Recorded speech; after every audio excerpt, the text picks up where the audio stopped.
لله كفى وسلام على عباده الذين اصطفى أما بعد فأعوذ بالله من الشيطان الرجيم بسم الله الرحمن الرحيم والله مع الصابرين صدق الله العظيم. السلام عليكم ورحمة الله وبركاته. زيما القاري دوست محمد يوتيوب چینل بیا تاسو ته مخاطب یم. زما خوږو دوستانو، نن واقعا زمون موضوع د صبر ده. ستاسو د وړاندې مې یو آیات مبارک هم تلاوت کو چې رب العالمین فرمایي چې زه د صبر کوونکو ملګری یم. او بیا صبر په درې قسمه دی، د دې درې اقسام دي. نمبر 1 قسم صبر دا په عبادت سره دی چې یو انسان عبادت کوي او ډیر زیات عبادت کوي، فرضي مونږ علاوه نوافل دی ډیر زیات کوي، یعنی د شپې تهجد هم کوي او د ماښام نه پس هم نوافل کوي، د ماسخوتن نه بعد هم نفلونه کوي، د مازدیګر نه مخکې هم نفلونه کوي، خو بیا هم پې صبر کوي. په ډیر عباداتو سره دا صبر کوي. نو درجې به څومره وي؟ 300 درجات به رب العالمین ولا ورکوي، او د ځمکې نه والا تر اسمانه پورې به دا یو درجه وي. نمبر دو هغه صبر دی چې هغې باندې رب العالمین انسان ته 600 درجې ورکوي چې دی د آرام و نزان وساتي، پردی مال پردی وګڼي، خپل مال خپل وګڼي. نو دا د صبر دویم قسم دی. او دریم قسم صبر کم یو دی؟ هغه په مصیبتونو باندې دی. لکه یو انسان ته مصیبت راشي، دومره مصیبت راشي چې بچی دی هغه تینا الله واغستو، دا ډېر لوی مصیبت دی. مور تی الله واغستا، دا لوی مصیبت دی. پلار تی الله واغستی دو، دا غټ مصیبت دی. عرض دا چې نمبر 3 قسم هغه کم یو دی؟ په مصیبتونو کې یو انسان صبر وکي، دی د خولې نه الفاظ وخیجي چې انا لله و انا الیه راجعون. 200 درجې به رب العالمین دی انسان ته په دغه باندې الله پاک ولا ورکوي. راشئ وګورئ چې صبر، د صبر ماده وګورئ، د صبر میوه وګورئ. د حضرت موسی علیه السلام دور زمانه دی. په بنی اسرائیل باندې حضرت موسی علیه السلام پیغمبر دی.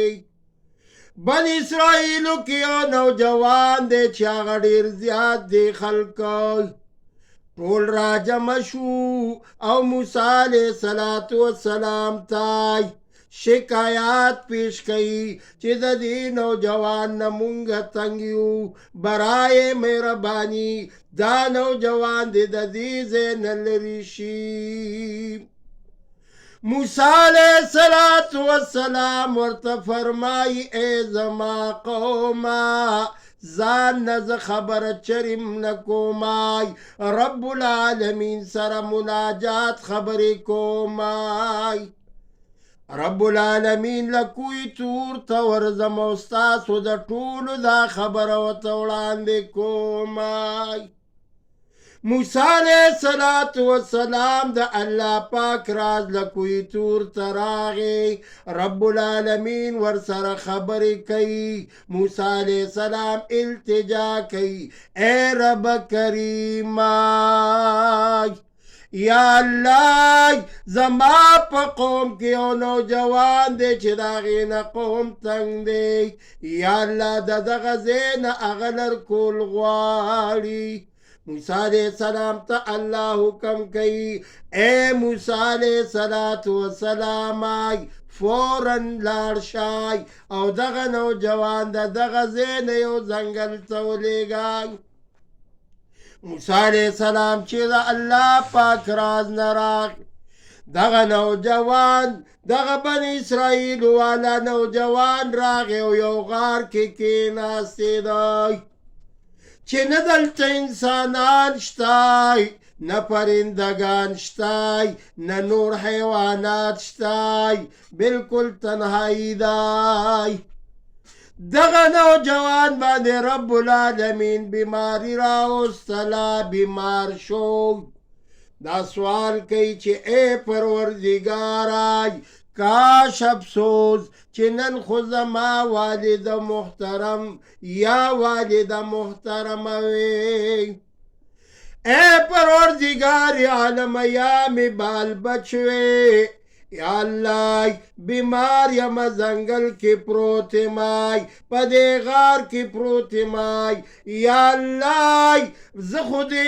قوم د غزې نه ذکر شړلې مای چې یا الله ما خو ډېر ګناهونه کړي دي یا الله اسنا چې په دې غار کې ماته تکلیف ملو شي الہ العالمین او ما نسا لاړه شي او څه په ورځ د قیامت باندې مال بیا جزا او سزا راکې دغه نوجوان خی طرف ته مخ راواړولو ګز طرف ته مخ راواړولو لیکن څوک نشته چې د دې نوجوان خبره واوري د چا چې څوک نه دغه الله وي الله در چا سره ملګرتیا کوي خو چې په سچ څوک توبه وباسي دغه نوجوان لاسای ورکړې نه ده او په ډېر وخت کې لګیا دی چې یا الله ما خو دومره صبر اختیار کړ یا الله د دې سیله مال راکړه دغه نوجوان د صبر نتیجه راشئ وګورئ کله چې دی وفات شو د دې دارې فنا نه دارې بقا ته روان شو حضرت موسی علیہ السلام ته رب العالمین امر کوي اے موسی علیہ السلام فوراً لاړ شئ زما یو دوست وفات شوی دی یو جنتی وفات شوی دی اے موسی علیہ السلام اعلان وکړ کچری څوک د دې جنتی جنازه کې شرکت کول غواړي الله فرمایي هغه بم جنتی وي موسی علیہ السلام اعلان وکړ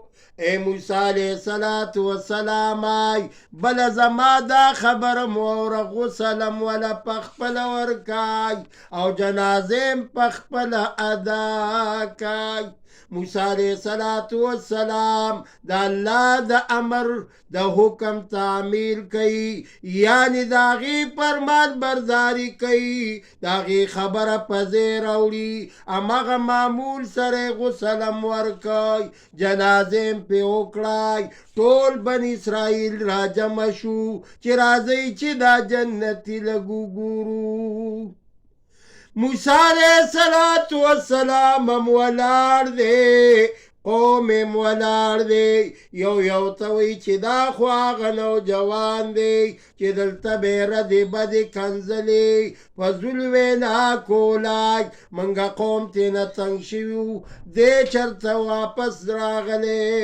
دے موسی علیہ السلام وتا فرمائی چی زد زان خبر نکومائی اے زما قومائی اللہ رات دا حکم کرے دے چی جنازم پخپل ادا کائی زما دوست دے زما رفیق دے مال را روان دے خپدرون والی ما ترا رسخت کائی زما خوگوم عزت مندو موسی علیہ السلام دا نوجوان دای پخپل غسلم ورکای جنازم پی ادا کرائی رب العالمین دا صبر مادا ورکای اللہ پا جنت کے اعلی مقام ولا ورکای دا صبر مادا دا د دې ډېره خوږه میوه ده.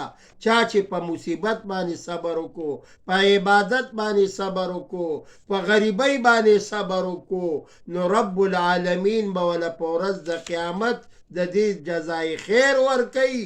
او د دې مصیبت په وخت کې چې یو انسان دومره ووایي چې انا لله و انا الیه راجعون، رب العالمین فرمایي ای بنده څنګه چې دې ما ته وویلې چې یا الله دام ستا مال دی او زم ستا مال یما، نو الله وی ای بنده سچ وینا دې وکړه، زه به درله د دې بدل کې جنت فردوس در کومه، اعلی مقام به در کومه. دا لږې غونتې خبرې دا په خپل دربار کې قبول او منظور دي الله وکړي، او رب العالمین دی په موږ او تاسو له د عمل کولو توفیق راکړي. د صبر میوه خوږه ده، په هر مصیبت باندې په هر عبادت باندې صبر کول پکار دي. و آخر الدعوانا ان الحمد لله رب العالمین.